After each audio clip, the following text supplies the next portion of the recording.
सम्माननीय विकास पुरुष और महाराष्ट्र ने ही भारत के कद्दावर नेता खासदार और केंद्रीय मंत्री नितिन गडकरी जी ने एक बहुत अच्छा बयान दिया है जो काफ़ी वायरल हो रहा है मुस्लिम समाज के ताल्लुक़ से। उन्होंने कहा है कि मुस्लिम समाज ने, उसके नौजवानों ने सॉफ्टवेयर इंजीनियर बनना चाहिए, अच्छी पढ़ाई करनी चाहिए, ऊंची पढ़ाई करनी चाहिए, ऊंचे ऊंचे ओहदे पे जाना चाहिए वगैरह वगैरह कहा है। एक पॉलिटिशियन, राजनीतिज्ञ न होने के नाते उनकी ये सोच सही में ठीक है, लेकिन ये कितनी सही है और कितना इसका इम्प्लीमेंटेशन हो सकता है, इस बारे में मैं इस बयान पे कुछ कहना चाहूँगा आदर के साथ। लेकिन उससे पहले आप सम्माननीय नितिन गडकरी साहब का ये बयान सुन लीजिए, मैं इसके बाद इस पर अपना मत व्यक्त करूँगा। इतने 75 साल के इतिहास को मुसलमानों को क्या मिला? चाय की टपरी, पान ठेला, कबाड़ी का दुकान, ट्रक ड्राइवर और क्लीनर।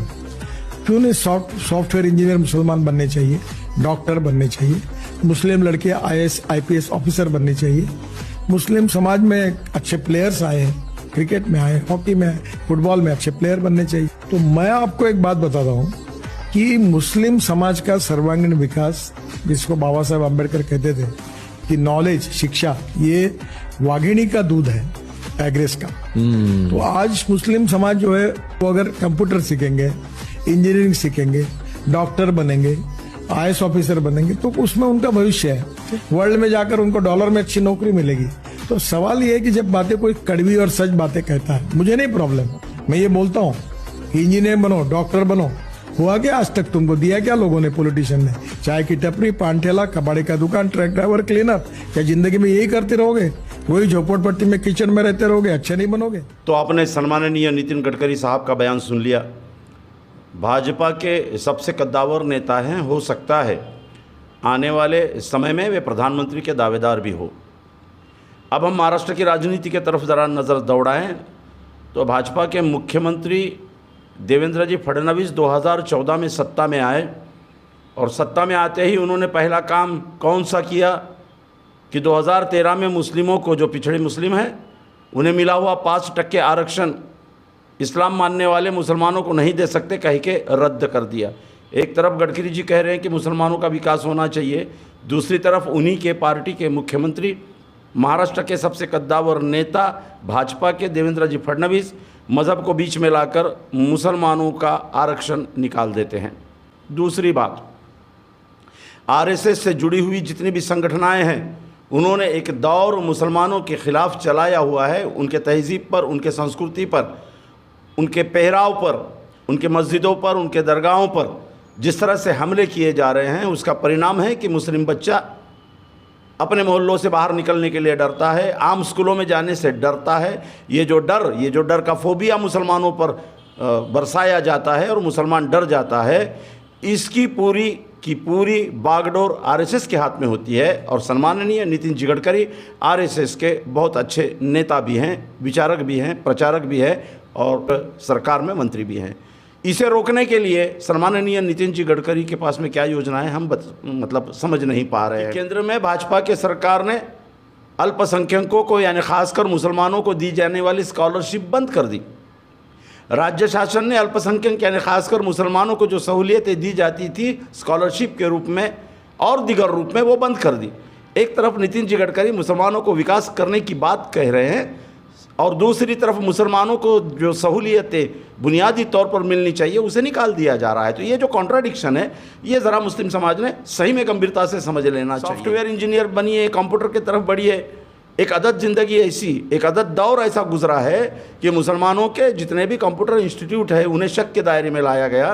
बड़े बड़े कंप्यूटर इंजीनियर जिनका किसी भी दहशतवादी आंदोलन से या विचारधारा से कोई संबंध नहीं है, उन्हें भी शक के बुनियाद पर गिरफ्तार करके पेन ड्राइव में उनके खिलाफ सबूत डाले गए और वो न्यायालय में ऐसे कानून के तहत उन्हें गिरफ्तार किया गया और पेश किए गए कि 4-4, 5-5 साल जमानत नहीं मिली है। और जब ट्रायल चला, कोर्ट ने उन्हें बाइज्जत बरी कर दिया, लेकिन समाज और देश के नज़र में वे आतंकवादी साबित हुए। इसके बारे में सम्माननीय गडकरी जी क्या कहना चाहेंगे, इसके तरफ हमारा ध्यान है।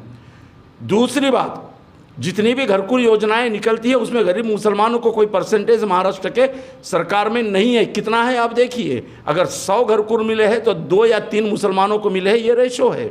इस देश में ज्ञानवापी मस्जिद, मथुरा काशी, इन सब बातों को इस तरह से इम्पोज किया जाता है कि मुसलमान डर जाता है, हिंदू समाज शक की नज़र से देखना शुरू करता है।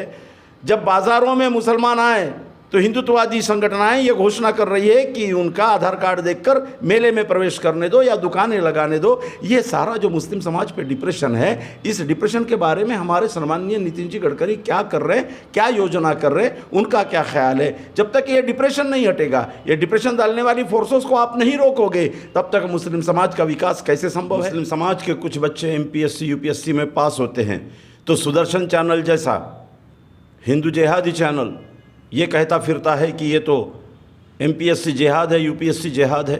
सुप्रीम कोर्ट को आखिर दखल लेकर उसे मनाही करनी पड़ती है। जितने भी चैनल्स है वो एक योजना के तहत मुसलमानों को खलनायक बनाने का काम करते हैं।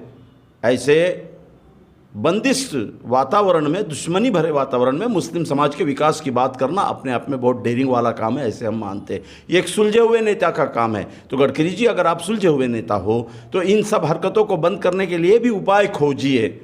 मॉब लिंचिंग मुसलमानों के सर पर, उसके बाद में हेटरेट मुसलमानों के सर पर, मुसलमानों की तहजीब है हिजाब पर इतना बड़ा भारत में बवाल मच गया। मुसलमानों के बच्चियों को डिप्रेशन में डालने का काम किया गया। मुस्लिम समाज को हमेशा डिप्रेशन में रखा जाता है। तो एक स्वस्थ राजनीतिक वातावरण और स्वस्थ लोकशाही वातावरण जब तक नहीं होगा, स्वातंत्र, समता, न्याय और बंधुता जब तक आपके जरिए राजनीति में नहीं आएगी, तब तक शायद मुस्लिम समाज का विकास आप जैसा चाह रहे हैं वैसा संभव नहीं होगा। आपसे उम्मीद है, आप कर सकते हो, ऐसी उम्मीद कर सकते हैं।